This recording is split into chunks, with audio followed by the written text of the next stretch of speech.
to another or carries it to the cell membrane otherwise. Okay, another structure is the endoplasmic reticulum.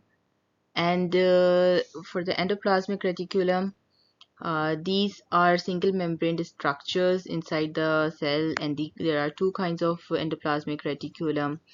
And one is called the smooth endoplasmic reticulum, and the other is called the rough endoplasmic reticulum. The smooth endoplasmic actually the rough endoplasmic reticulum has a lot of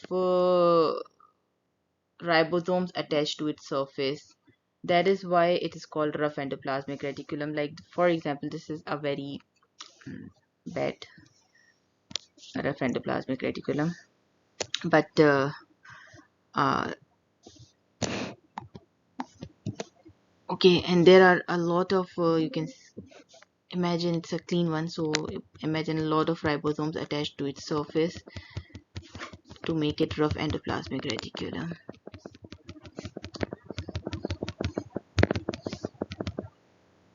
Okay, and then there is the function of rough endoplasmic reticulum is that it has a lot of ribosomes attached to it, and ribosomes are the sites for protein synthesis. So there is a lot of protein synthesis going in and around this endoplasmic reticulum, rough endoplasmic reticulum.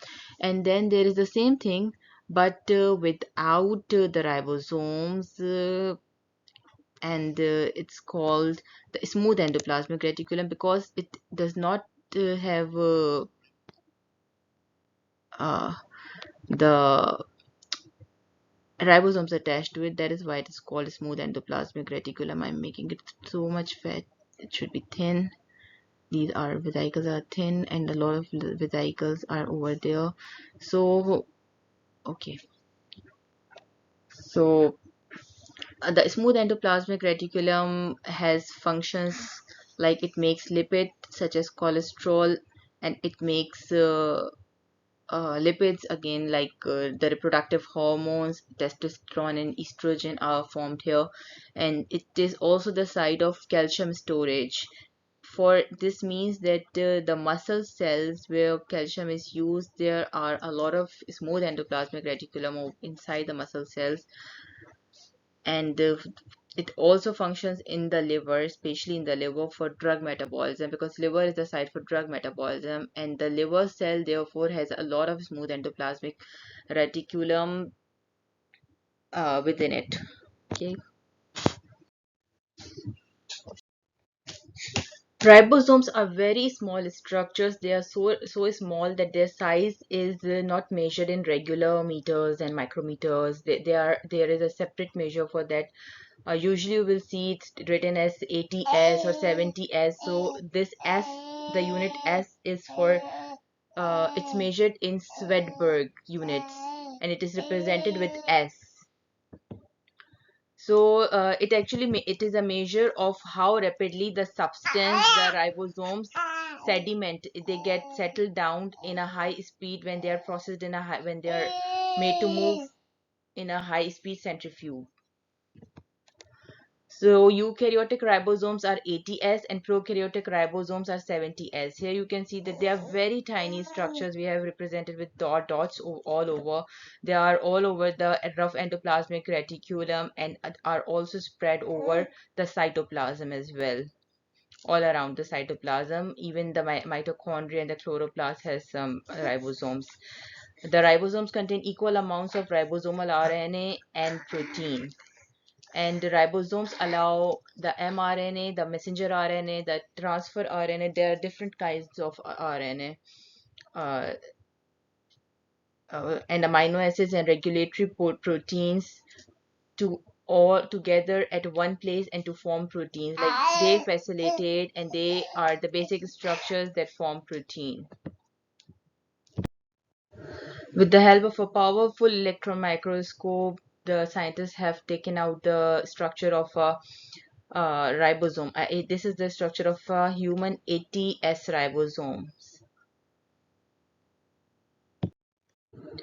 Now we are going to discuss about lysosomes. Lysosomes are simple sacs surrounded by a single membrane. And here you can see the lysosome.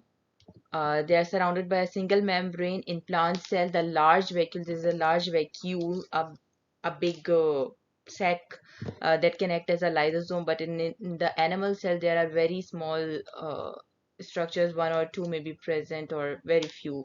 Uh, Lysosomes are present, and they are very small, zero point 0.1 micrometer to 0.5 micrometer. These lysosomes contain enzymes like hydrolases, proteases, lipases, nucleases, and around they have 60 plus enzymes. The hydrolases is a prominent one because hydrolysis is the process that is involved in destruction of a molecule, basically, and it occurs in an acidic environment. So inside of a lysosome is acidic. There is acidic pH inside of the lysosome. The environment inside the lysosome is acidic. So enzymes are synthesized in the rough endoplasmic reticulum and the Golgi apparatus. The rough endoplasmic reticulum synthesizes proteins, and enzymes are also proteins, and they are transferred to the Golgi apparatus, and from their Golgi apparatus, the Golgi vesicles transfer them to the enzymes to the lysosomes. Inside the cell, lysosomes perform different functions.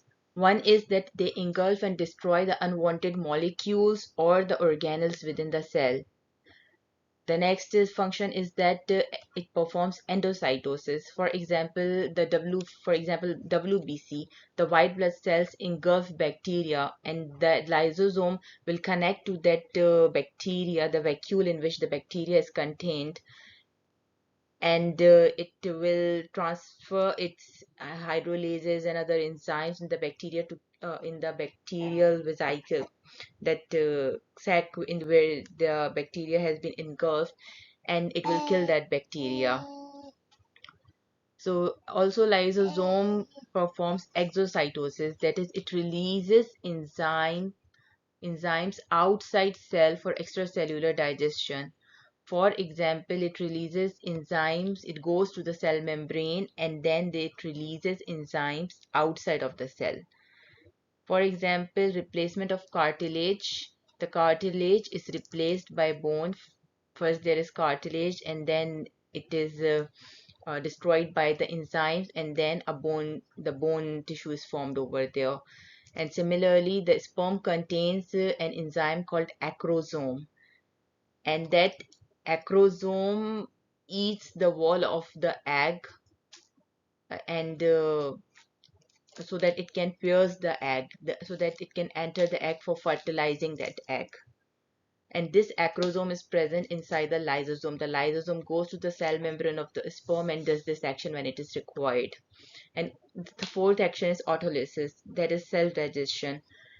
Now, the self-digestion of cell is normal for tadpole tail.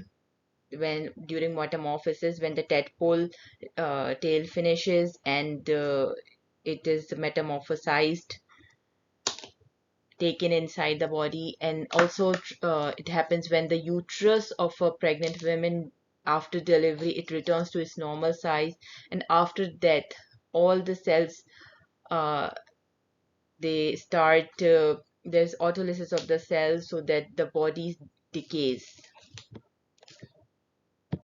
The other very important structure is microtubules. These are tiny tubes made of protein called tubulin. The protein is called tubulin. These are found in eukaryotic cells, and it functions to give support to the cell, and it actually, the microtubules determine the shape of the cell. These are the microtubules. Here you can see, and this is one cell, and this is another cell, and microtubule structure is spread all over the cell. Okay, it is involved in the beating movement of cilia and flagella. uh, we will study these structures later on. And it forms, the microtubules form an intracellular transport system for secretory vesicles, example like Golgi vesicles during exocytosis. And the spindles on which the division of nucleus takes place, it is actually present, or it is made up of microtubules.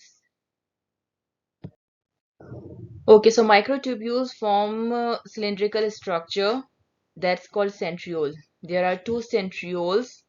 One is arranged at right angles to the other centriole. So these centrioles are present in a region called centrosome. And this centrosome, the region centrosome, is present outside the nucleus. So the centrioles are also present outside the nucleus, and they are only present in animal cells. And they are found at the base of, also found at the base of cilia and flagella. Okay, and so the centrosome, the area, the region around the centrioles, that the area is the main microtubule organizing center. So we have come back to the same image from where we have started. This is an animal cell. You can identify a lot of structures right now. By now, this is the nucleus. This is the nuclear envelope. It has DNA inside. This is the nucleoplasm. The nuclear membrane has nuclear pores, and these are endoplasmic reticulum. This is endoplasmic reticulum all around. This is mitochondrion. Not all the structures are shown over here, but this is mitochondrion. It is folded inside, the inner membrane is folded into cristae, and this is the Golgi apparatus. And okay, in the plant cell, you can identify the nucleus again, covered with a nuclear envelope, having a nucleolus. There is endoplasmic reticulum. This is the Golgi apparatus. These are the chloroplasts, which we haven't studied yet in this session. This is the mitochondrion, and this is a bisection, or a half section of a chloroplast, and it is showing that these are the grana, called the grana, and they are involved in photosynthesis. Okay, so these are mitochondrion inside here, and below is a vacuole that we haven't studied yet, but little bit we have studied, like lysosome. Sometimes it acts as a lysosome.